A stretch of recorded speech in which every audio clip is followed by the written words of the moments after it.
Hola, ¿cómo les va? Bienvenidos al Senado de la Nación. Estamos por primera vez en el año en el Salón Azul o San Martín de la Cámara Alta para llevarles las noticias parlamentarias más destacadas, y hoy la noticia tiene que ver con que finalmente se llegó a la audiencia pública en la cual la Comisión de Acuerdos va a tratar el pliego como candidato a miembro de la Corte Suprema de Justicia de la Nación de Horacio Rosati. Ya están llegando senadores, pudimos ver que llegó la senadora Lucila Crexel, representante de la provincia de Neuquén, Juan Manuel Abal Medina, representante de la provincia de Buenos Aires, pero tenemos una nota con el presidente de la comisión, el salteño Rodolfo Urtubey, quien nos anticipa cuál va a ser el trabajo de la comisión el día de hoy. Hemos decidido dividir la audiencia pública examinando los antecedentes y la idoneidad de cada uno de ellos por separado. Vamos a iniciar con el doctor Rosati. Y sí, hay muchas inquietudes, muchas preguntas, personas, organizaciones civiles que han formulado un montón de preguntas. Las hemos agrupado por temas. Vamos, por supuesto, a escuchar a los candidatos respondiendo esas preguntas y luego vamos a abrir el debate abierto en el Senado para que los senadores y senadoras manifiesten y le puedan preguntar libremente al candidato. Hay muchas impugnaciones, observaciones, en el plazo de 15 días han ingresado muchas, esas son precisamente las que se van a leer mañana. Se van a leer los descargos también que han hecho los candidatos, después las preguntas y después el debate libre. Esperemos que... Ahí teníamos la palabra del presidente de la comisión, el salteño Rodolfo Urtubey. Recordemos que la Comisión de Acuerdos comenzó a trabajar una vez que el Poder Ejecutivo Nacional convocó a sesiones extraordinarias y que después de mucho debate con todas las fuerzas políticas y también dentro de Cambiemos, el Poder Ejecutivo decidió convocar, como lo marca el artículo 99 en su inciso 4 y el decreto 222 del año 03, decreto que se conoce como de autolimitación presidencial, a realizar el proceso que marcan tanto la Constitución como este decreto para el nombramiento de jueces de la Corte Suprema de Justicia de la Nación. Ya llegó el presidente de la comisión, Rodolfo Urtubey, también está el vicepresidente, el representante de la provincia de Santa Cruz, Alfredo Martínez, como decíamos, Lucila Crexel también, el senador Castillo, ahí vemos al senador Cobos, también vemos al senador Mayans, vicepresidente del bloque del Frente para la Victoria.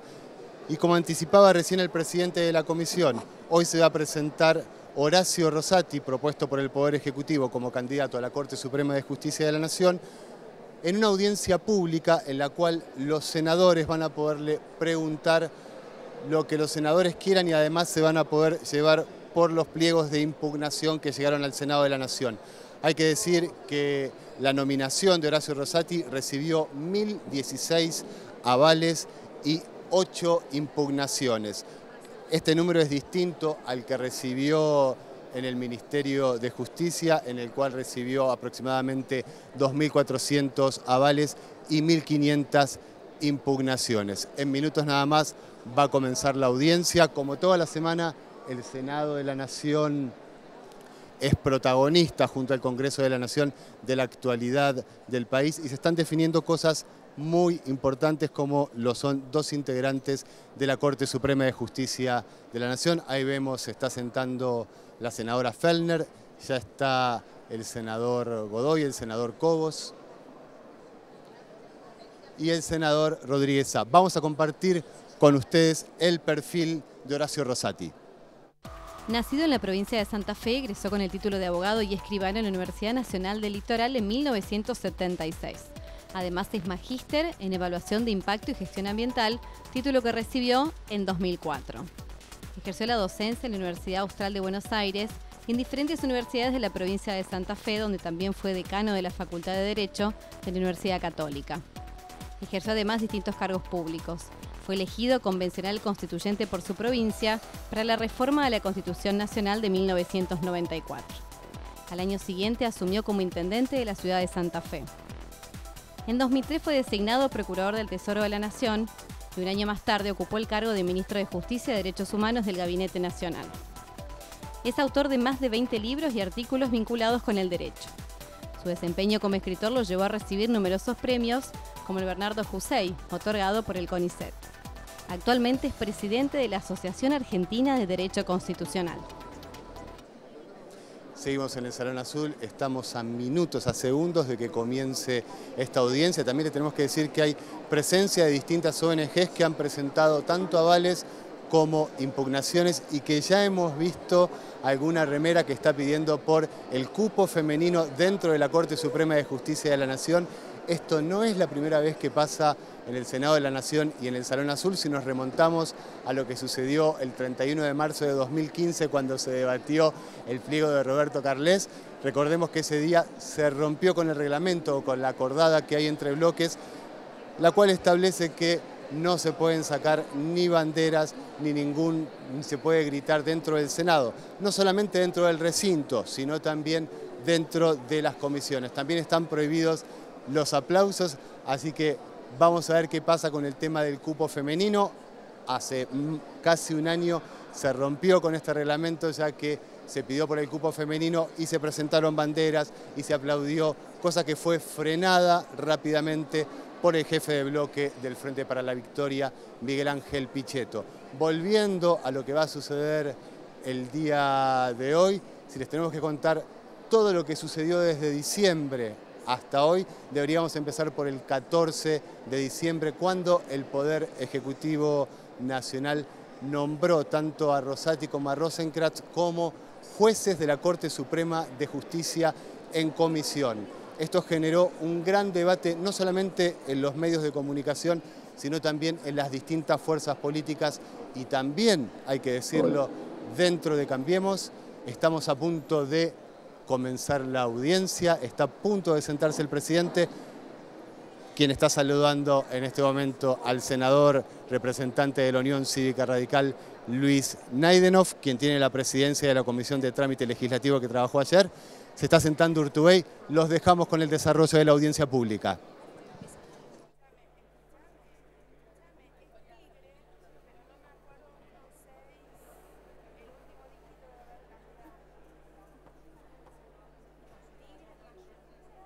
¿Tenemos micrófono?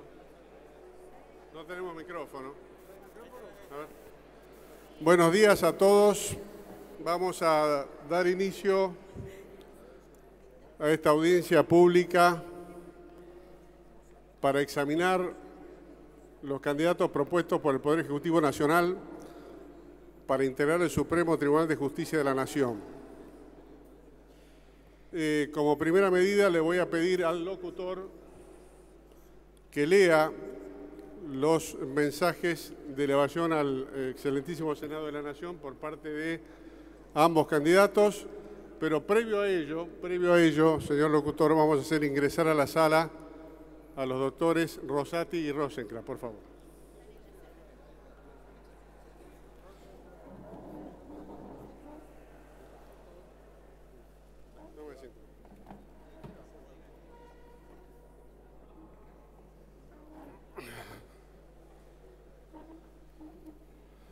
Vamos entonces con la presencia de los doctores, a lo que obviamente los saludamos y le damos la bienvenida a este Senado de la Nación. Vamos a leer los respectivos mensajes de elevación. Del Poder Ejecutivo Nacional al Honorable Senado de la Nación. Tengo el agrado de dirigirme a vuestra honorabilidad a fin de solicitar, en los términos del artículo 99, inciso 4 de la Constitución Nacional, el acuerdo correspondiente con el objeto de designar juez de la Corte Suprema de Justicia de la Nación al doctor Carlos Fernando Rosenkrantz. Finalizado el procedimiento de participación ciudadana conforme el decreto número 222 del 19 de junio de 2003, se procede a la elevación de la presente propuesta teniendo en cuenta la capacidad técnica y jurídica del citado profesional. Siguiendo dicho procedimiento, se recibieron tanto presentaciones espontáneas como de instituciones y entidades de reconocida relevancia profesional y social, universidades, colegios profesionales y academias, destacándose un gran número favorable a su propuesta. Al respecto, cabe señalar que la mayoría de las opiniones a favor del doctor Carlos Fernando Rosenkrantz se sustentan en su acreditada idoneidad para el desempeño del cargo de que se trata, su trayectoria como docente universitario, los numerosos artículos del que es autor y su reconocida solvencia intelectual. En este sentido, corresponde destacar que el postulante ha litigado por ante la Corte Suprema de Justicia de la Nación en defensa de los derechos de la comunidad homosexual argentina, logrando el reconocimiento de su personería jurídica. De esta manera, el candidato demostró su acabado compromiso con los derechos humanos, su vocación de justicia y su integridad moral. Es rector de la Universidad de San Andrés, cargo desde el cual impulsó el programa Abanderados Argentinos, poniendo de resalto su compromiso con la distribución igualitaria de recursos educativos. Asimismo, dictó clases, conferencias y cursos en numerosas universidades, muchas de las cuales han presentado su aval para su designación como juez de la Corte Suprema de Justicia de la Nación. Cabe puntualizar que el postulante es egresado de la Facultad de Derecho de la Universidad de Buenos Aires, donde obtuvo el título de abogado con un promedio destacado, resultando abanderado de su promoción. En lo que respecta a su trayectoria académica, es dable destacar que el doctor Rosenkrantz fue becario de la Comisión Fulbright. Es magíster en Derecho y doctor en Ciencia del Derecho de la Universidad de Yale, Estados Unidos, donde se consagró con su tesis doctoral El igualitarismo liberal, un ensayo en ética social. Asimismo, es de resaltar que el prestigioso jurista de que se trata ejerce la docencia universitaria y se ha destacado tanto en diversas universidades nacionales e internacionales, entre las que sobresalen la Universidad de Denver, en Colorado, Estados Unidos, la Universidad Pompeu Fabra, en Barcelona, España. Además, es importante señalar que el nominado es titular de cátedra en la materia Teoría General del Derecho de la Facultad de Derecho de la Universidad de Buenos Aires. Y en lo que atañe a la labor profesional del candidato que se propone, es menester señalar que ha ejercido intensamente la profesión de abogado en cuestiones comerciales, civiles y constitucionales, demostrando un fiel compromiso con cada trabajo encomendado. En el mismo sentido, se enfatiza que el doctor Rosenkrantz fue contratado por el Gobierno Nacional para actuar ante el Centro Internacional de Arreglo de Diferencias Relativas a Inversiones, con el objeto de defender los intereses de la nación. Del mismo modo, patrocinó judicialmente a diversas provincias argentinas ante diferentes tribunales, entre ellos la Corte Suprema de Justicia de la Nación.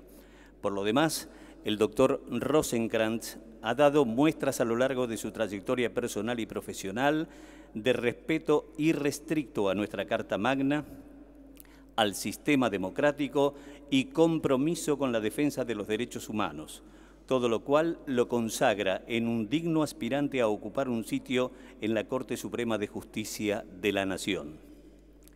En relación con los argumentos y procedencia de las presentaciones que en el marco del procedimiento han impugnado la postulación del candidato, cabe destacar que ninguna de ellas versa sobre las cualidades o condiciones del doctor Rosenkrantz, no revistiendo ninguna de ellas entidad suficiente para erigirse por encima de las consideraciones en que se apoya la postulación. En virtud de lo expuesto, habiéndose dado cumplimiento al procedimiento de preselección regulado por el Decreto número 222/2003 y encontrándose cumplidos los plazos establecidos por la normativa aplicable, resulta obligatorio para este Poder Ejecutivo propiciar la cobertura de los cargos en cuestión, a cuyo efecto se eleva a ese honorable Senado el presente pedido de acuerdo para que el doctor Carlos Fernando Rosenkrantz sea nombrado miembro de la Corte Suprema de Justicia de la Nación. Dios guarde a vuestra honorabilidad. Señor Presidente, damos, de acuerdo a lo propuesto por usted, lectura a lo segundo. Sí, adelante, por favor. Del Poder Ejecutivo Nacional al Honorable Senado de la Nación. Tengo el agrado de dirigirme a vuestra honorabilidad a fin de solicitar en los términos del artículo 99, inciso 4 de la Constitución Nacional, el acuerdo correspondiente con el objeto de designar juez de la Corte Suprema de Justicia de la Nación al doctor Horacio Daniel Rosati. Finalizado el procedimiento de participación ciudadana, conforme al decreto número 222 del 19 de junio de 2003, se procede a la elevación de la presente propuesta teniendo en cuenta la capacidad técnica y jurídica del citado profesional. Siguiendo dicho procedimiento, se recibieron tanto presentaciones espontáneas como de instituciones y entidades de reconocida relevancia profesional y social, universidades, colegios profesionales y academias, destacándose un gran número favorable a su propuesta. Al respecto, cabe mencionar que las opiniones a favor del doctor Rosati se sustentan en la solvencia de sus antecedentes académicos y su trayectoria. Ha sido Procurador del Tesoro de la Nación y se ha desempeñado como Ministro de Justicia y Derechos Humanos. Cabe mencionar que fue convencional constituyente durante la reforma de la Constitución Nacional. En lo que respecta a su labor docente, el candidato es un prestigioso profesor de diversas universidades de nuestro país, en las cuales dicta materias de carreras de grado y posgrado. Fue decano de la Facultad de Derecho de la Universidad Católica de Santa Fe y actualmente se desempeña como director del doctorado en Ciencia Jurídica de la misma Casa de Altos Estudios. Es autor de múltiples trabajos bibliográficos, entre los que se destacan el derecho a la jurisdicción antes del proceso, Tratado de Derecho Constitucional y Derechos Humanos en la Jurisprudencia de la Corte Suprema de Justicia de la Nación. Respecto a su formación académica, cabe puntualizar, asimismo, que el postulante es doctor en Ciencias Jurídicas y Sociales por la Universidad Nacional del Litoral y máster en Evaluación del Impacto y Gestión Ambiental por la Universidad Católica de Santa Fe. Por lo demás, el candidato propiciado posee un alto compromiso con los valores republicanos, democráticos y la defensa de los derechos humanos, lo que sumado a todas las condiciones hasta aquí mencionadas, da acabada cuenta que el prestigioso jurista, doctor Horacio Daniel Rosati, reúne la experiencia y madurez profesional necesaria para ocupar el más alto sitial en el Poder Judicial de la Nación. En relación con los argumentos y procedencia de las presentaciones que, en el marco del procedimiento, han impugnado la postulación del candidato, cabe destacar que ninguna de ellas versa sobre las cualidades o condiciones del doctor Rosati, no revistiendo ninguna de ellas entidad suficiente para erigirse por encima de las consideraciones en que se apoya la postulación. En virtud de lo expuesto, habiéndose dado cumplimiento al procedimiento de preselección regulado por el decreto número 222/2003 y encontrándose cumplidos los plazos establecidos por la normativa aplicable, resulta obligatorio para este Poder Ejecutivo propiciar la cobertura de los cargos en cuestión a cuyo efecto se eleva a ese honorable Senado el presente pedido de acuerdo para que el doctor Horacio Daniel Rosati sea nombrado miembro de la Corte Suprema de Justicia de la Nación. Dios guarde a vuestra honorabilidad. Señor presidente. Muchas gracias, señor locutor.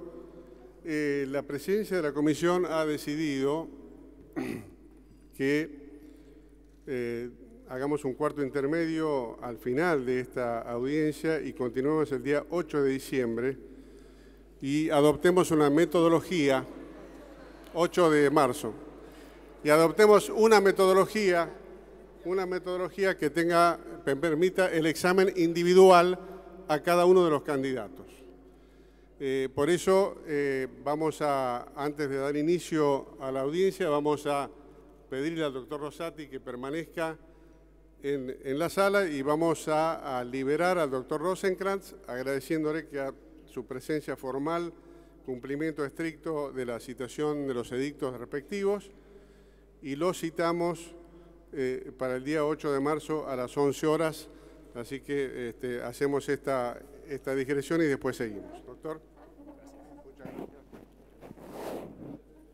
Bueno, Carlos, muchas gracias.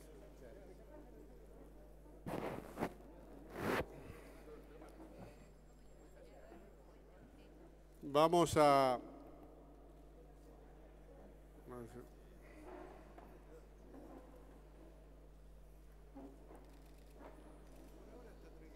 Sí, exacto.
Muy bien, vamos a continuar con esta audiencia. Señor locutor, le pido que lea, por favor, el currículum, los antecedentes del doctor Rosati, por favor. Como no, señor presidente. El título es abogado egresado de la Facultad de Derecho de la Universidad Nacional del Litoral en el año 1976, escribano egresado de la Universidad Nacional del Litoral, doctor en Ciencias Jurídicas y Sociales de la Universidad Nacional también del Litoral, máster en Evaluación de Impacto y Gestión Ambiental egresado de la Universidad Católica de Santa Fe. Antecedentes laborales en el Poder Judicial como conjuez de la Corte Suprema de Justicia de la Nación, años 2002-2014, y los antecedentes docentes nos muestran la participación en la Universidad Nacional del Litoral, Facultad de Ciencias Jurídicas y Sociales como profesor titular por concurso de Derecho Constitucional y profesor titular de Derecho Público Provincial y Municipal. Universidad Católica de Santa Fe, Facultad de Derecho, profesor titular de Derecho Constitucional, Público, Provincial y Municipal y de Teoría del Estado, decano de la Facultad, docencia universitaria de posgrado. Universidad Austral, profesor invitado de Derecho Público Municipal del Máster de Derecho Administrativo. Universidad Nacional de Rosario, profesor estable de Teoría del Estado en la Maestría de Derecho Procesal. Universidad de Limoges, Universidad Nacional del Litoral, profesor de Derecho Público Municipal Ambiental en la Maestría de Derecho Ambiental. En cuanto a la gestión universitaria, decano de la Facultad de Derecho de la Universidad Católica de Santa Fe, años 1999-2002, director del doctorado en Ciencia Jurídica de la Universidad Católica de Santa Fe. Otros antecedentes laborales, en cuanto a la función pública, secretario de Estado General y Técnico de la Gobernación de la provincia de Santa Fe, años 93 y 95, convencional constituyente por Santa Fe en la reforma constitucional de 1994, intendente municipal de la ciudad de Santa Fe 95-99, procurador general del Tesoro de la Nación 2003-2004, ministro de Justicia y Derechos Humanos de la Nación 2004-2005.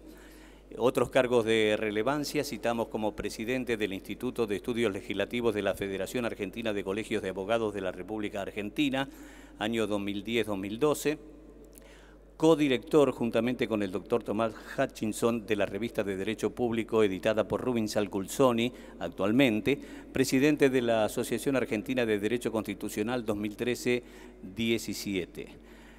En cuanto a libros editados, El derecho a la jurisdicción antes del proceso, editorial de Palma en el 84, Control Municipal de Tránsito, editorial Rubin Salculzoni, Santa Fe 1986, Fisiología de la Ley, editorial Universidad Nacional del Litoral Santa Fe en el 87, Frankenstein 1999, un ensayo sobre la sociedad contemporánea, editorial Centro de Estudios Sociales y Políticos de Santa Fe en el 91, La construcción del Estado argentino, editorial Rubin Salculzoni, tomo 1, Santa Fe, 1994, El cuerpo de la muerte, la misma editorial en el 94, Tratado de Derecho Municipal, editorial RC, 4 tomos, Santa Fe, 1998-2001, segunda edición, La Argentina por sus historias, editorial Ciudad Argentina en el 99, El presidencialismo argentino después de la reforma constitucional, editorial RC Santa Fe 2001, El origen del Estado, la misma editorial en el 2002, Derecho Ambiental Constitucional,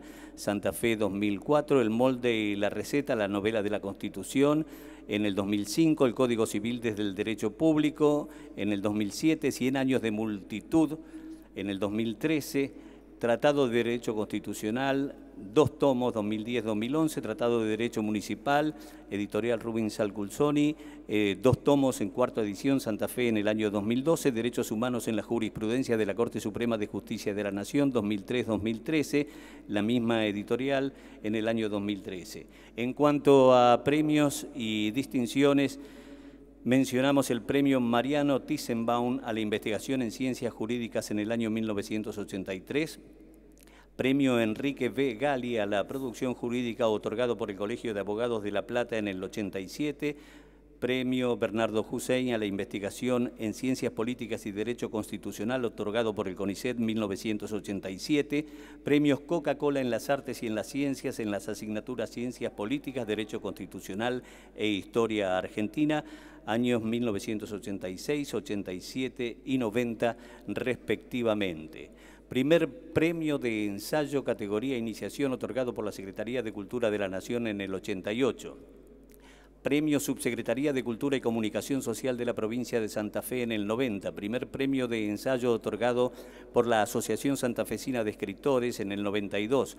Premio Onda de Plata a la Gestión de Gobierno en la Intendencia Municipal de Santa Fe en el 99.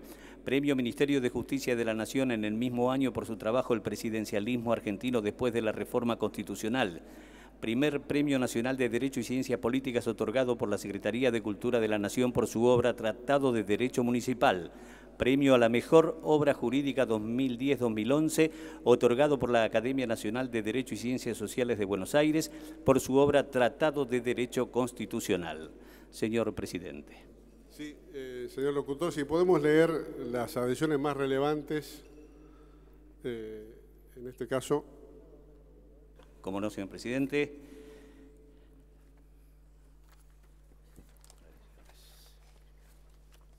Las adhesiones más relevantes son de FACA, Federación Argentina de Colegio de Abogados, Marcelo López Alfonsín, Asociación Argentina de Derecho Procesal Constitucional, Colegio de Abogados de San Isidro, Ricardo Gil Lavedra, Francisco Alfonsín, Rafael Bielsa, Unión de Empleados de Justicia de la Nación, Colegio de Abogados de Río Cuarto, Instituto de Estudios Legislativos, más 1.006 adhesiones de ciudadanos, siendo un total de 1.016.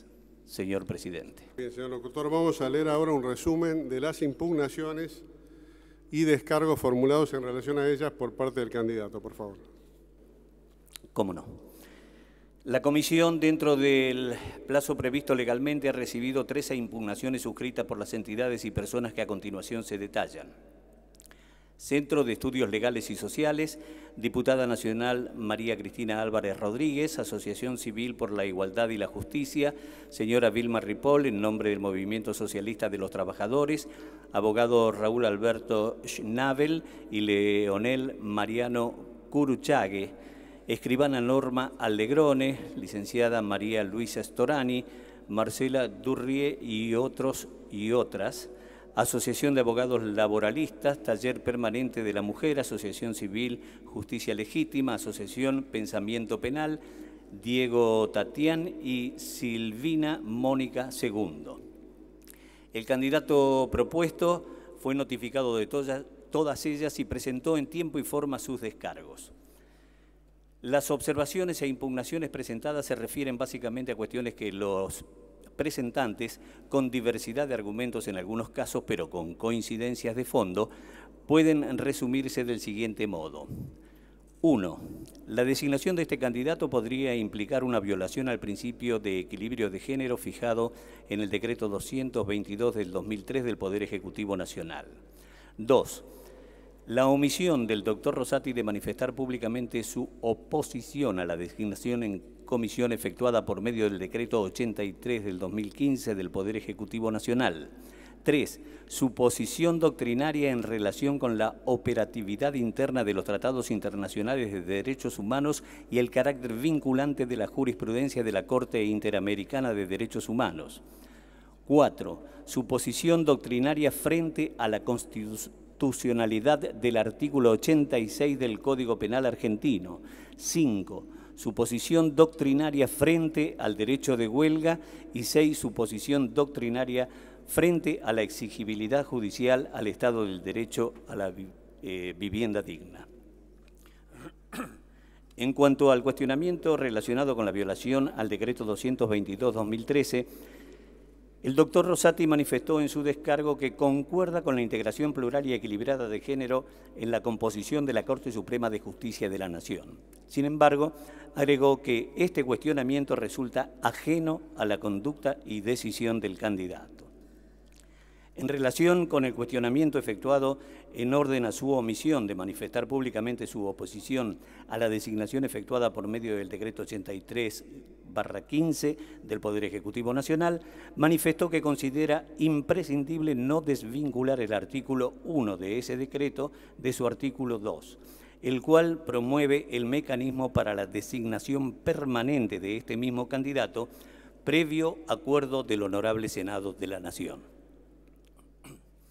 En referencia al cuestionamiento efectuado sobre su posición doctrinaria respecto a la operatividad interna de los tratados internacionales de derechos humanos, el carácter vinculante de la jurisprudencia de la Corte Interamericana de Derechos Humanos y la línea jurisprudencial seguida en la materia por la Corte Suprema de Justicia de la Nación, y en cuanto se refiere al control de convencionalidad, el doctor Rosati manifestó en su descargo que sostiene la plena vigencia del sistema interamericano de derechos humanos dentro de las condiciones en las que la República Argentina se ha obligado constitucionalmente. Indicó también que, a su criterio, el control de convencionalidad no debe desligarse del control de constitucionalidad, por cuanto las convenciones en nuestro sistema jurídico se insertan dentro de un orden jerárquico previsto en los artículos 31, 75, inciso 22 y concordantes de la Constitución Nacional. Manifiesta que si bien en ese marco la Corte Interamericana de Derechos Humanos es la última intérprete de la Convención Americana sobre Derechos Humanos, la última intérprete de la Constitución argentina es la Corte Suprema de Justicia de la Nación, quien no debe declinar esa competencia.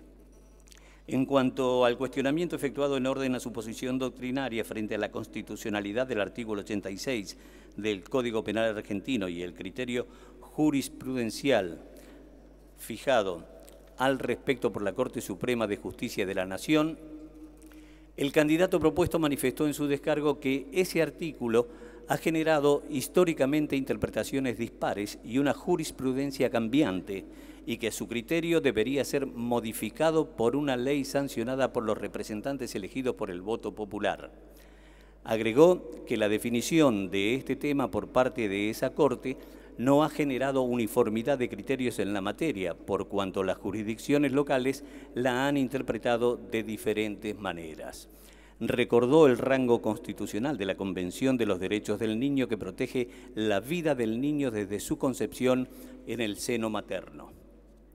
En atención al cuestionamiento efectuado en orden a su posición doctrinaria frente al derecho de huelga, el candidato manifestó en su descargo que su criterio en torno a los sujetos legitimados para su ejercicio no es restrictivo, sino que es el que prescribe la Constitución Nacional en el artículo 14 bis, y que este es el criterio de la Corte Suprema de Justicia en el caso ATE contra Ministerio de Trabajo del año 2008.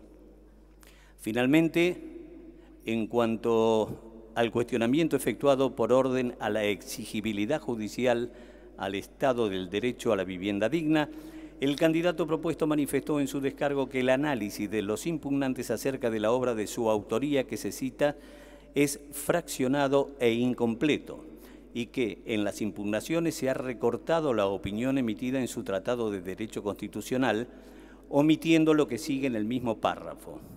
Indicó que la posición sostenida en el párrafo citado cambia sustancialmente si se lo lee completo y no tiene el significado que los impugnantes le atribuyen sobre la base de esa lectura parcial e incompleta. Para mayor claridad, transcribió ese párrafo y efectuó las precisiones del caso, manifestando que sobre este tópico comparte el evolucionado criterio que en la misma publicación y a renglón seguido expresa la Corte Suprema de Justicia en el caso SYQC contra Gobierno de la Ciudad de Buenos Aires, fallo del año 2012. Señor Presidente. Señor locutor, vamos a leer a continuación el compendio de las preguntas formuladas y luego pasamos a que conteste el candidato cada una de ellas. Adelante, por favor, hacemos la introducción, hacemos la primera pregunta y ahí le cedemos la palabra al candidato. Sí, señor presidente, se presentaron más de 100 preguntas confeccionadas por 11 entidades representativas de distintos sectores de la sociedad civil. Varias de esas preguntas se repiten, por lo que fueron compatibilizadas para facilitar el desarrollo de la sesión. Algunas de ellas reiteran los conceptos vertidos en las observaciones que fueron contestadas por escrito. No obstante, por la insistencia en la temática, parece oportuno permitir que el postulante amplíe sus fundamentos en esta audiencia. Se ha tratado de abarcar todos los temas planteados en un número razonable de preguntas y que estuvieran representadas todas las entidades. Con estas consideraciones previas, entonces, pasamos a la formulación solicitada por el señor presidente. Podemos leemos la pregunta número 1, por favor. ¿Considera legítimo que por orden judicial se disponga a obtener el ADN de una persona mayor de edad contra su voluntad para determinar si es hijo de detenidos desaparecidos durante la última dictadura militar, si existen evidencias sólidas que sustentan esa hipótesis? Esta pregunta formulada por las abuelas de Plaza de Mayo. Adelante, doctor, queda en uso de la palabra. Muchas gracias. La respuesta es sí. Considero que es constitucional obtener muestras de ADN aún en contra de la voluntad de la persona si estamos en el contexto de la pregunta, es decir, si estamos en el contexto de la averiguación de un delito que tiene que ver con la apropiación ilegal de personas en el marco de delitos que son además de lesa humanidad. Este caso fue resuelto luego de varios criterios que iban y venían en la Corte Suprema de Justicia el 11 de agosto del año 2009, el caso Gualtieri Ruñone de Prieto, y yo estoy de acuerdo con la conclusión que ahí se ha sacado. Por supuesto, hay que inicialmente tratar de propender la obtención del ADN por un método no invasivo, como ocurrió en ese caso, es decir, que estaba separado del cuerpo la muestra de ADN, pero si no fuera así, también podría obtenerse con un método que requiera la intervención de la persona auscultada. Esta opinión mía está inserta en uno de mis libros que está citado, la adhesión a este criterio del caso Gualtieri Ruñone de Prieto del año 2009. Vamos con la segunda pregunta, señor locutor. ¿Qué evaluación hace acerca del impacto de la incorporación de los principios y estándares del derecho internacional de los derechos humanos a nuestro ordenamiento jurídico? ¿Qué valor jurídico considera que tiene la jurisprudencia de los órganos del Sistema Interamericano y Universal de Derechos Humanos para los tribunales locales? ¿Cuál es su opinión sobre la constitucionalidad y judiciabilidad de los derechos económicos, sociales y culturales? Pregunta formulada por abuelas de Plaza de Mayo, CELS, Forest, Taller de la Mujer y Techo, Asociación Un Techo para la Argentina.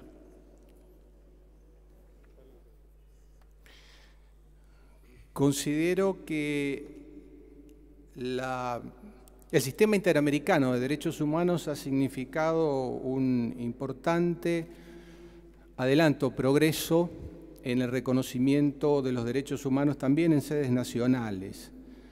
Evidentemente se han conformado estándares, criterios transversales a todos los países a partir de la experiencia del funcionamiento de la Comisión Interamericana y de la Corte Interamericana de Derechos Humanos. Creo entonces, para comenzar a responder esta pregunta, que en realidad, si no entendí mal, son prácticamente 3 preguntas, para comenzar a responder la pregunta, que la experiencia es positiva, es fuertemente positiva, porque además genera en el ámbito regional una tendencia que iguala hacia arriba la vigencia de los derechos humanos en los distintos países de nuestro continente.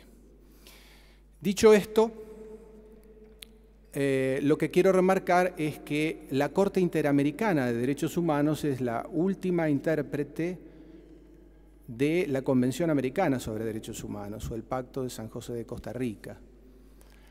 pero reivindico, por supuesto, el rol de la Corte Suprema de Justicia de la Nación para ser el último intérprete de la Constitución Nacional Argentina, un rol que no debe declinar. Y digo también que la Corte Suprema de Justicia de la Nación y los tribunales inferiores, ya sea de carácter nacional, federal o locales, provinciales o la Ciudad Autónoma de Buenos Aires, deben velar para que dentro del territorio nacional la vigencia y la intensidad de la aplicación de los derechos humanos tenga como mínimo, la misma intensidad que puede dar el ámbito internacional a través de la Corte Interamericana. Creo en el sistema interamericano de derechos humanos al punto que cuando fui ministro de Justicia y Derechos Humanos de la Nación, intervine activamente y sobre todo a través de la Secretaría de Derechos Humanos que llevaba adelante el doctor Eduardo Luis Duhalde, impulsé la declaración de responsabilidad del Estado en el caso del atentado de la AMIA. Este es el decreto 812, que surge como consecuencia de la actuación de organizaciones no gubernamentales, Memoria Activa, CELS y otras, que llevaron adelante este proceso y que culmina con la aprobación del acta celebrada en el ámbito de Naciones Unidas, que lleva la firma del expresidente Kirchner, del canciller Rafael Bielsa y la mía. Decreto 812 del 2005, donde la República Argentina por primera vez asume la responsabilidad internacional por el atentado de AMIA, en el marco de una negociación que había sido llevada adelante por la Comisión Interamericana de Derechos Humanos. Y creo también, por eso en la síntesis de la respuesta se decía, que la República Argentina tiene la obligación de cumplimiento de todas las sentencias de la Corte Interamericana que la involucren como parte, como dice el artículo 68.1 del Pacto de San José de Costa Rica, de la Convención Americana. De modo que si hay un caso X contra la República Argentina y condena a la República Argentina por supuesto que debe cumplirlo. Cualquiera sea el X o el Y, ¿verdad?, contra la República Argentina. Respecto de la jurisprudencia de la Corte Interamericana que involucra a otros países, es decir, el caso X contra Perú, X contra Venezuela, en esos casos yo creo que la aplicación del estándar no es directo, sino que la Corte Suprema de Justicia tiene el rol de establecer si ese criterio referido a otro Estado, no a la República Argentina, insisto, a otro Estado y no a la República Argentina, es efectivamente aplicable en función de que el caso es exactamente igual, etcétera, etcétera. El compromiso de la República Argentina, cuando adhiere a la Convención Americana sobre Derechos Humanos, al Pacto de San José de Costa Rica, primero por ley y luego cuando en la reforma de 1994 lo incorporamos en el 75, inciso 22, dándole la máxima jerarquía, es cumplir las sentencias que la tengan como parte. Sobre el particular, como también se pregunta sobre el control de convencionalidad, o se alude al control de convencionalidad, yo quisiera decir, para que pueda ser interpretado mi criterio, mi pensamiento, que puede o no ser compartido, pero me parece que una cosa es que se interprete de la manera en que uno quiere y luego no se lo comparta, y otra cosa es que se lo interprete de otra forma y entonces no se lo comparta.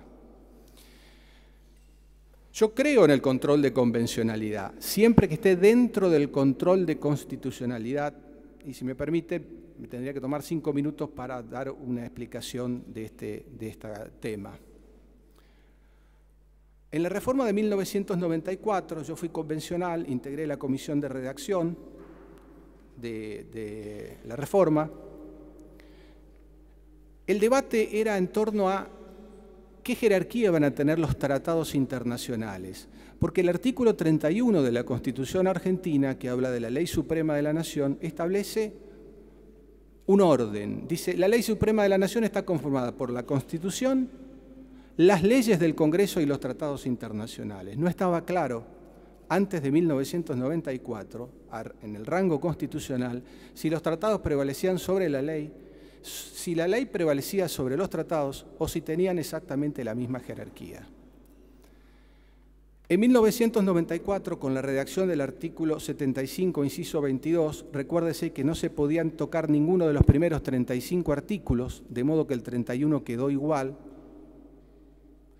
El 75, inciso 22, con la redacción que tiene, que la verdad que es un poco compleja, de todos modos permite aclarar cuál es la jerarquía de los tratados. Todos los tratados tienen jerarquía superior a la ley. Todos los tratados tienen jerarquía superior a la ley. Los tratados, que son los llamados de paz y de comercio, los concordatos con la Santa Sede, los que no refieren a los derechos humanos, están arriba de la ley. Pero arriba de ellos están los tratados sobre derechos humanos y arriba de ellos los tratados sobre derechos humanos con jerarquía constitucional, en el mismo margen de la Constitución. Si hiciéramos la pirámide jurídica o una escalera en función de la cual el escalón superior es el de máxima jerarquía y vamos descendiendo en la jerarquía normativa a medida que bajamos en la escalera, la Constitución argentina y los tratados sobre derechos humanos con jerarquía constitucional están en el primer escalón. En el segundo escalón están los tratados sobre derechos humanos que no tienen jerarquía constitucional. En el tercer escalón están los tratados que no refieren a derechos humanos, los llamados de paz y comercio, y en el cuarto escalón están las leyes del Congreso. Estos 4 escalones conforman la Ley Suprema de la Nación de la que habla el artículo 31, abajo de los cuales están los decretos, las resoluciones, etcétera, etcétera. Volviendo a la pregunta sobre el control de convencionalidad entonces, creo que hay un control de convencionalidad, un control de los actos del poder público argentino que los compara con los tratados, con las convenciones. Pero ese control debe ser dado dentro de la Constitución. Es decir, que no es un control separado. Siempre que se hace un control de constitucionalidad, que se pondera una ley, una resolución del Banco Central, un decreto del Poder Ejecutivo, se hace el control sobre la convención, sobre la norma de la jerarquía superior para ver que no esté contrastando con ella. Cuando desligamos el control de convencionalidad del control de constitucionalidad, retaseamos la competencia de la Corte Suprema de Justicia de la Nación, porque es como que transferimos esa potestad, en este caso vinculada a la vigencia de los derechos humanos, a un tribunal internacional, cuando bien podríamos hacerlo aquí, en el ámbito nacional. Quiero darlo a esto con un ejemplo, reforzar esta idea con un ejemplo. En el caso Simón, que de paso digo, adhiero a él y lo tengo dicho por escrito antes de ahora, en el que se consagra la imprescriptibilidad de los delitos de lesa humanidad, la Corte cambia el criterio, porque antes en el caso Camps había dicho lo contrario. Pero ya en el caso Camps teníamos un antecedente del juez Baqué que había dicho los delitos de lesa humanidad son imprescriptibles porque la Constitución Nacional lo dice, cuando habla de que quedan erradicadas para siempre las torturas en nuestro país. Por aplicación de la Constitución pudo haberse dicho en Camps lo que luego se dice en Simón con invocación correcta de los tratados internacionales. Llamo por eso a rescatar la vigencia de la Constitución Nacional Argentina, porque muchas de las soluciones que en ocasiones se requieren y se solicitan en los ámbitos internacionales pueden ser concretadas con economía procesal y de tiempo en el ámbito nacional. En la propia Constitución Nacional muchas veces está la solución. Y además, como en las impugnaciones que nos fueron notificadas conforme a lo que establece el reglamento, también se habla de de cómo debemos entender esto de que los tratados internacionales se incorporan al derecho argentino en las condiciones de su vigencia. ¿Qué quiere decir en las condiciones de su vigencia? Digo que en las condiciones de su vigencia, como lo interpretamos en 1994, quería decir tal y como la República Argentina recibe ese tratado, no tal y como ese tratado es interpretado en el ámbito internacional, que son dos cosas bastante diferentes. Porque el Estado argentino, cuando recibe, hace ingresar a su ámbito jurídico un tratado internacional por ley, puede establecer una reserva o una declaración que tiene la misma jerarquía constitucional cuando el tratado tiene esa jerarquía. No teníamos en 1994 y no podíamos pensar la jurisprudencia que vendría después de la Corte Interamericana, que fundamentalmente es desde el 2000 para adelante. En 1994 esto no existía. Está bien que se interprete esto de las condiciones de su vigencia de forma distinta. Lo que yo creo que está mal que se diga que en 1994 los convencionales pensaron de esa manera, porque creo que realmente no pensábamos de esa manera, por lo menos los que estuvimos en la comisión de redacción. Entonces, adhiero al sistema interamericano. Cuando he sido funcionario, se ha aplicado el sistema interamericano a la República Argentina, insisto en el decreto 812 del 2005 y en la relevancia que tienen las organizaciones no gubernamentales de defensa de los derechos humanos en generar esa decisión política e institucional. Creo en el control de convencionalidad, pero siempre que no se desligue de la Constitución y siempre que no retasee competencias a nuestros tribunales, en particular a la Corte Suprema de Justicia, que debe ser el Tribunal de Garantías Constitucionales. Bien, doctor, vamos a leer, por favor, la pregunta número 4. ¿Qué posición tiene sobre la penalización de la interrupción voluntaria del embarazo? ¿Cómo considera que debe interpretarse el artículo 86 del Código Penal en relación con la Constitución Nacional y los tratados internacionales de derechos humanos? Esta pregunta formulada por CELS, ELA, Equipo Latinoamericano de Justicia, INESIP y Servicio para el Acceso a la Ciudadanía, Gisela Mouso. El artículo 86 del Código Penal, en mi criterio, debe ser modificado por una ley, porque el Código Civil es una ley.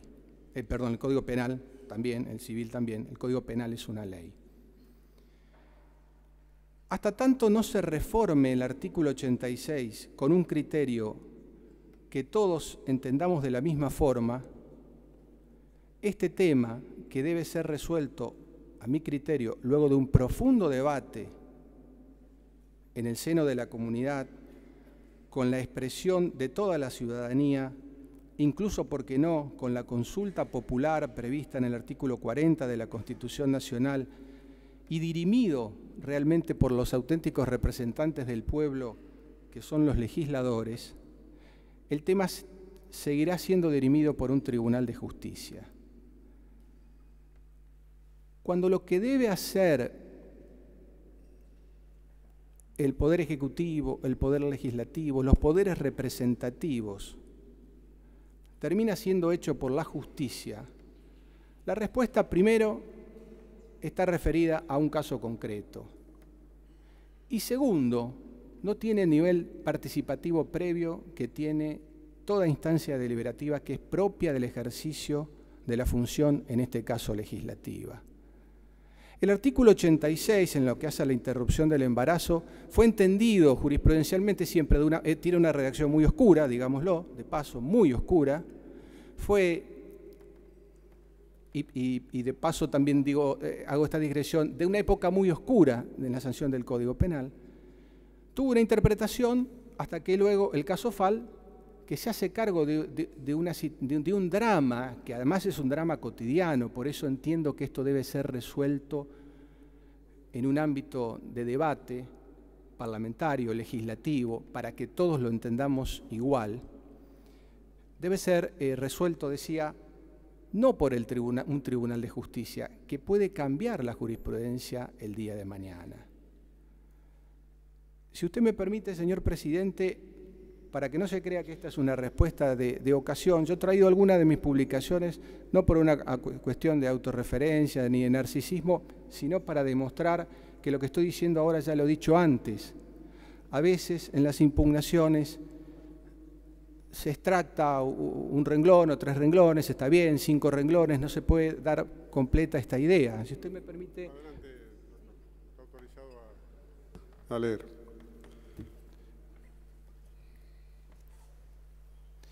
Decía, respecto de quién debe resolver este tema, que debe hacerlo el Poder Legislativo.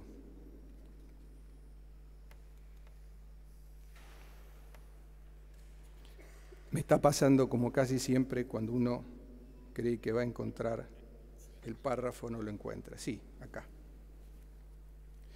En nuestra opinión, digo, una cuestión tan delicada que ha estado rodeada y continúa estándola por la hipocresía y la desigualdad, no puede ser dirimida por una sentencia amplificada, sino por la decisión de los poderes representativos, en especial por el Congreso, y luego de un debate profundo en la sociedad. Es el Congreso, por expresa voluntad del Constituyente, artículo 75, en este caso inciso 12, ¿no es cierto?, que estamos hablando de la reforma del Código Penal, pero también inciso 22, porque aquí está implicado el tema de la Convención sobre los Derechos del Niño, y si faltaba algo para hacer este panorama más complejo, digamos que después del caso FAL, que permite la interrupción del embarazo en el caso de la violación, se sanciona el Código Civil y Comercial de la Nación, que contempla el criterio también de la Convención sobre los Derechos del Niño, que la vida comienza desde la concepción. Termino, entonces. El que tiene la llave para abrir la posibilidad de salirse total o parcialmente de una convención internacional, como en este caso la del niño, es el Congreso. Y cumplido este requisito, el Congreso es quien tendrá la potestad de incluir o no incluir algunos de los distintos criterios vigentes en la legislación comparada con relación al tema del aborto. Y a continuación paso revista a los distintos criterios que existen en el mundo respecto de la interrupción del embarazo, desde la prohibición completa hasta la permisión absoluta, con distintos criterios intermedios donde está el de la violación, el de los 3/3 o 3 trimestres del embarazo, que es el que normalmente se sigue en Estados Unidos, el de la viabilidad, etcétera, etcétera, etcétera. Pero el sistema jurídico argentino, mientras siga como está, en mi interpretación, que por supuesto que no es la única, hay mucha gente que piensa de la forma que yo estoy exponiendo, mucha gente que no, por supuesto, pero es una interpretación jurídica, no es una interpretación ni filosófica ni teológica. En mi interpretación con el sistema jurídico actual, la Convención sobre los Derechos del Niño, que está en el primer escalón de esta escalera de la que hablamos antes, debe prevalecer sobre el Código Penal, por lo cual, vuelvo al principio, esta cláusula del Código Penal del artículo 86, en mi criterio, debe ser modificada. Vamos al punto 5, por favor. Considera que el mecanismo empleado por el Poder Ejecutivo para el nombramiento en comisión de jueces de la Corte Suprema de Justicia de la Nación a través de un decreto es constitucional. ¿Considera usted que su designación en comisión es constitucional aunque la vacante no se haya producido durante el receso del Senado? ¿Una designación bajo este procedimiento es compatible con la garantía de estabilidad de los jueces? ¿Existe una contradicción entre su posición académica sobre este tema y su conducta? Esto lo formula el CELS, la Asociación Civil Justicia Legítima, Tatián y otros, Servicio para el Acceso a la Ciudadanía, Gisela Mouso y Taller de la Mujer. Bien.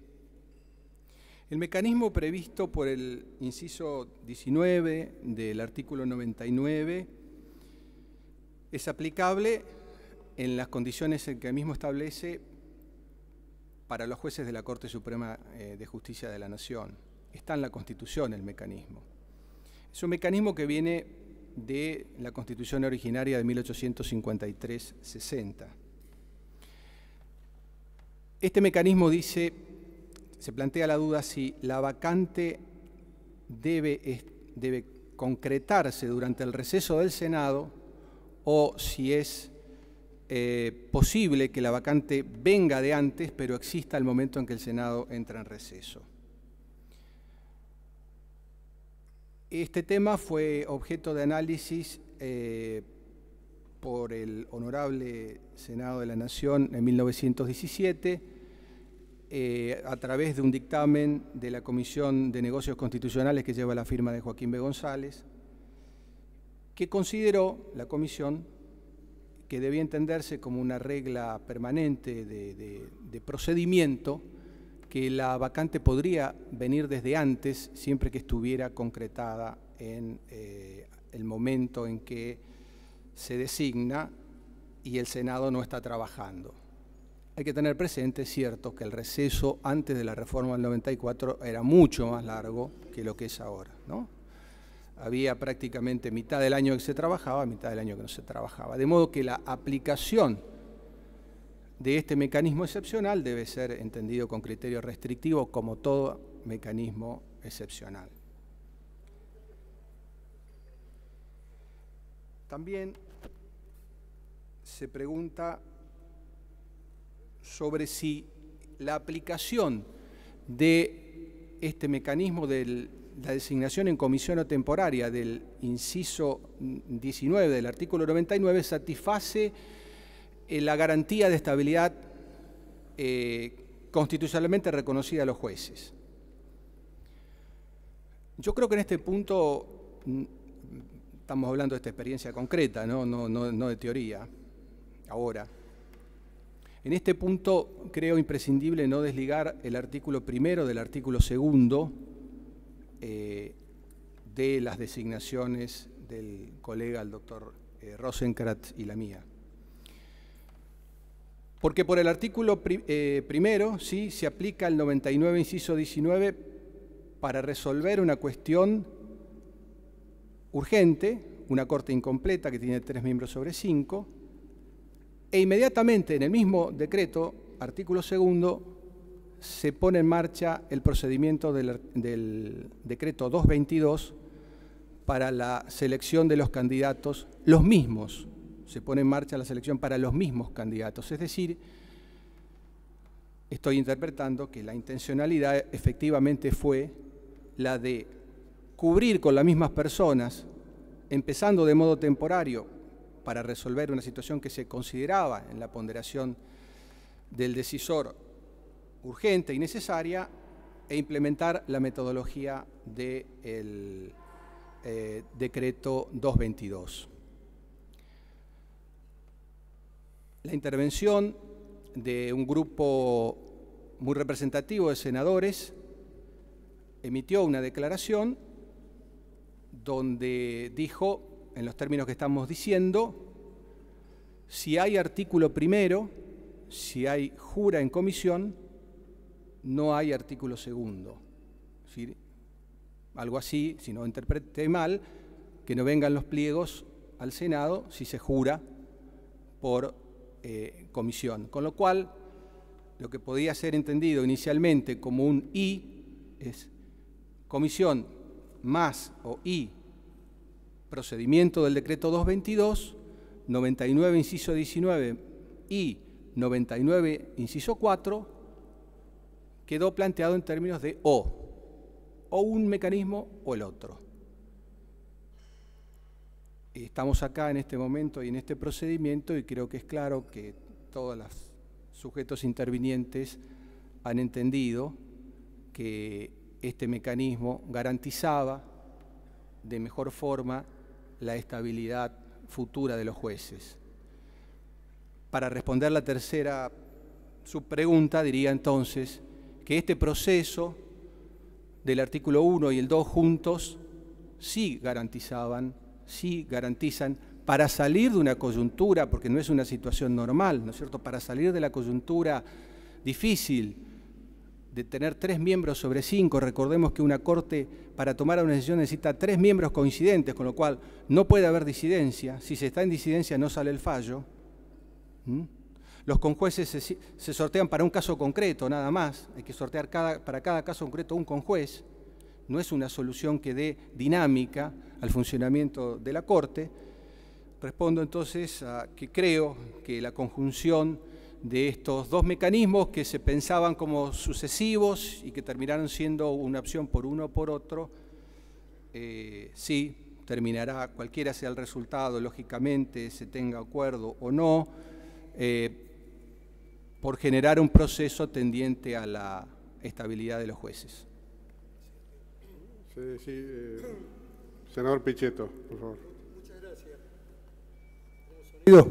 Sí. Este tema realmente es de extrema importancia para el Senado de la Nación. No es un tema o una pregunta más.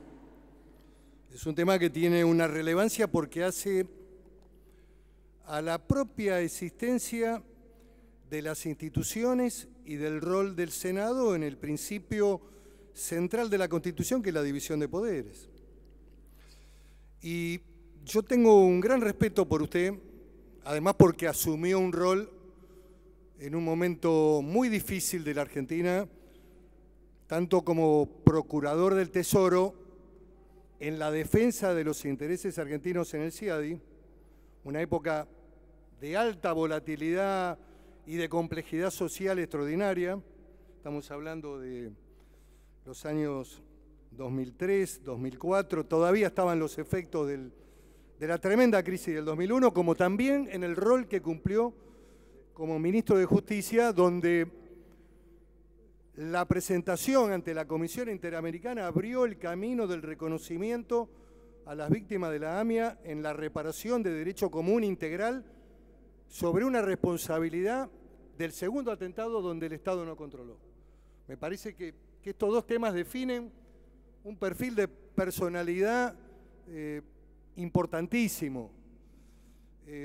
Sí, también quiero decirle, con todo el respeto a su trayectoria en el marco del derecho constitucional, que nosotros no compartimos la interpretación que le daría derecho al Poder Ejecutivo Nacional a utilizar el artículo 99, inciso 19, porque así se refiere al concepto de empleos y se refiere a otro tiempo histórico de la Argentina donde se andaba en carreta, el Congreso funcionaba 6 meses y además hasta los ejemplos utilizados por algunos que fundamentaron erróneamente este planteo, hasta no son ciertos. Yo quiero reivindicar acá hasta el propio Bartolomé Mitre, que se lo mencionó utilizando discrecionalmente las designaciones de la Corte. Bartolomé Mitre tuvo los jueces después de la decisión del Senado en marzo de 1861. Y uno de esos candidatos era Valentín Alsina, que era senador, porque en ese momento no era malo ser integrante de la Corte siendo senador o diputado.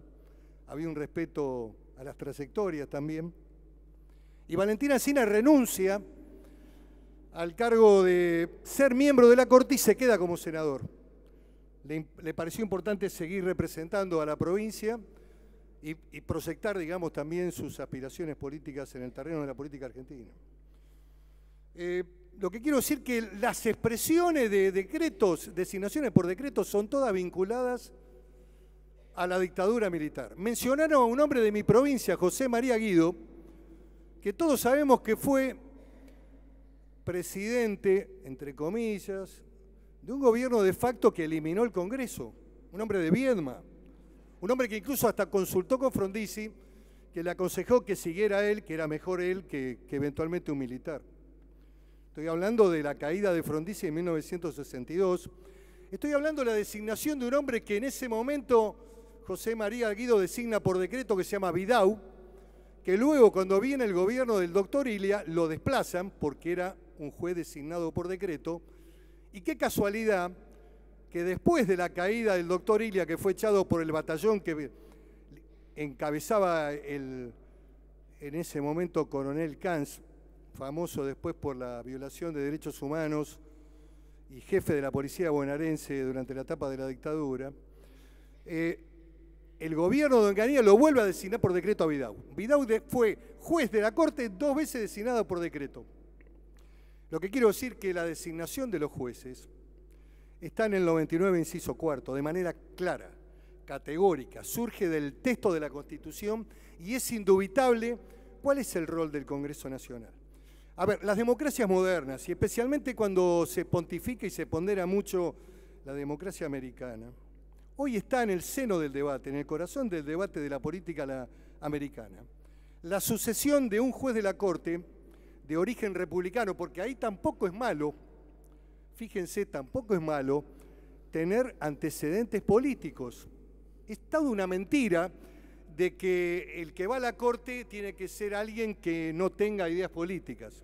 Solamente en la Argentina se construyen estas ficciones que son parte de los procesos culturales totalmente equivocados, lo que no quiere decir que el hombre, cuando sea designado juez, siga perteneciendo o haciendo política partidaria. Es casi elemental. Es del manual de instrucción cívica cuando uno iba a la escuela secundaria o educación democrática, que a veces se daba en los momentos de la dictadura, se enseñaba educación democrática, en la currícula del secundario que yo estudié, de la Escuela Nacional donde yo fui.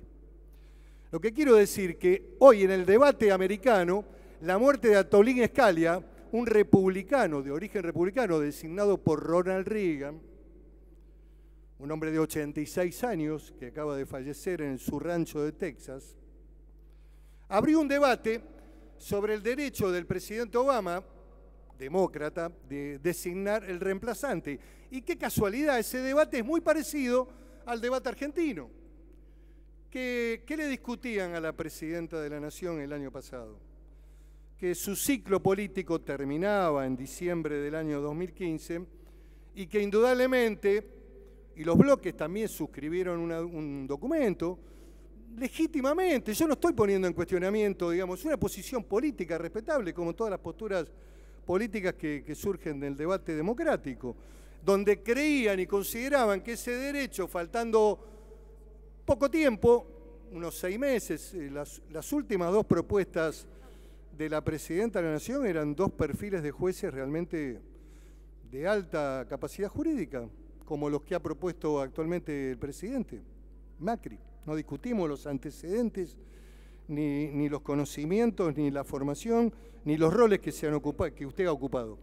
Lo que digo es que en ese momento culminaba un ciclo político y bueno, la oposición dijo, señores, este tema no vamos a avalar de ninguna manera. No vamos a tratar este tema. Bueno, esto se está discutiendo hoy, por eso no es muy diferente. Esto se está discutiendo hoy en Estados Unidos. Si el Congreso, que además conduce mayoritariamente el partido de la oposición, que son los republicanos, le dan el aval al candidato a juez que va a proponer seguramente Obama para cubrir la vacante.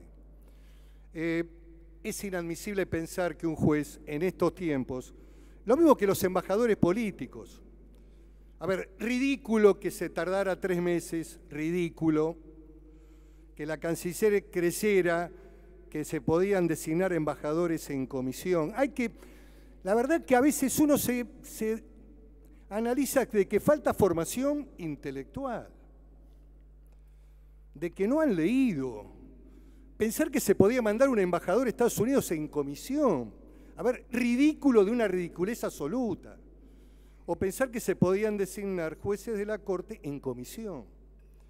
Yo quiero, en este sentido, yo creo como usted, doctor Rosati, que se ha retomado un camino de sensatez, que se está cumpliendo con la Constitución, que usted se sometió al 222 y que ahora está sometido al análisis de este Senado plural, que va a analizar sus respuestas, sus reflexiones, sus antecedentes, sus libros, y luego va a resolver en el ámbito del recinto, con una decisión que tiene que ser mayoritaria de 2/3, la ratificación o no del lugar que la Corte tiene. Este es el camino de la Constitución. Cualquier otra interpretación de algún asesor iluminado es funesto para la vida de la República. Yo lo quiero decir con todas las letras. Hay un principio de que puede lo más, puede lo menos. Si se podía designar jueces en la Corte por decreto, después se podían designar jueces federales en los distritos provinciales. Y también se podían designar fiscales. Y bueno, y en realidad había un modelo en marcha irrazonable y totalmente vulnerable desde el punto de vista constitucional. Yo creo que estamos en el camino que corresponde, es el camino de la Constitución. Yo creo que esa cláusula del 99, inciso 9, está en desuso. Tiene que ver con jefes militares que se podían designar en el campo de batalla, tiene que ver con jefes de correo, tiene que ver con autoridades como jueces de paz. Desde esa mirada hay que analizar esa cláusula. O tiene que ver a lo mejor en una emergencia que duraba la transición de 6 meses. Porque antes trasladarse en la Argentina, en carreta, el Congreso duraba y no había convocatorias extraordinarias, En el tiempo de la informática, de la internet, del Congreso que puede ser convocado a extraordinarias en cualquier momento de un día para otro por parte del Poder Ejecutivo Nacional, la necesidad de cubrir los 2 vacantes de la Corte me parecen correctas y me parece que la Corte necesita funcionar con el número de 5. Y bueno, y el otro debate que está pendiente es si hay que ampliarlo o no hay que ampliarlo, y creo que también el Poder Ejecutivo tiene que participar en este debate. No debe ser un debate únicamente del Congreso. Pero bueno, yo quería decir esto porque si no nos traicionamos. A ver, nos traicionamos por lo que dijimos. No era una cuestión de tipo personal de rechazo a su trayectoria, ni a la del doctor Rosega, que la evaluaremos el martes. Era una cuestión de posiciones institucionales, de rescatar el valor de este Senado, donde no se puede poner carteles, donde no se puede gritar, donde respetamos a todos, donde hemos recibido a las mujeres que reclaman por el cupo, y nos parece legítimo este reclamo, y si la Corte se amplía tiene que haber más mujeres, y nos parece, vuelvo a repetir, y no se puede aplaudir tampoco se puede aplaudir, ni se pueden poner pancarta ni cartelito, porque acá nos respetamos.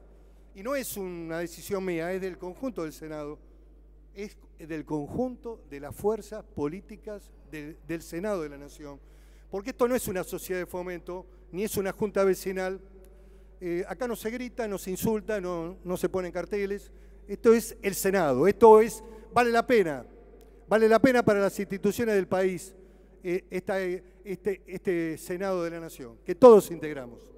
Así que me parece buena que usted se haya sometido al 222, me parece bueno que esté contestando acá, me parece bueno que el presidente haya tomado el camino de la sensatez institucional y convalidado la Constitución, porque fuera de la Constitución nada.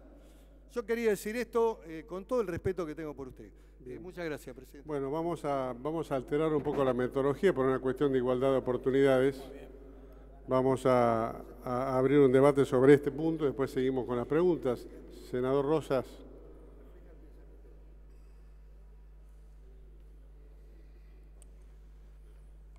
Señor presidente, en primer lugar, la verdad debo confesar que me sentí sorprendido con lo que yo entendía que había un procedimiento preestablecido, que era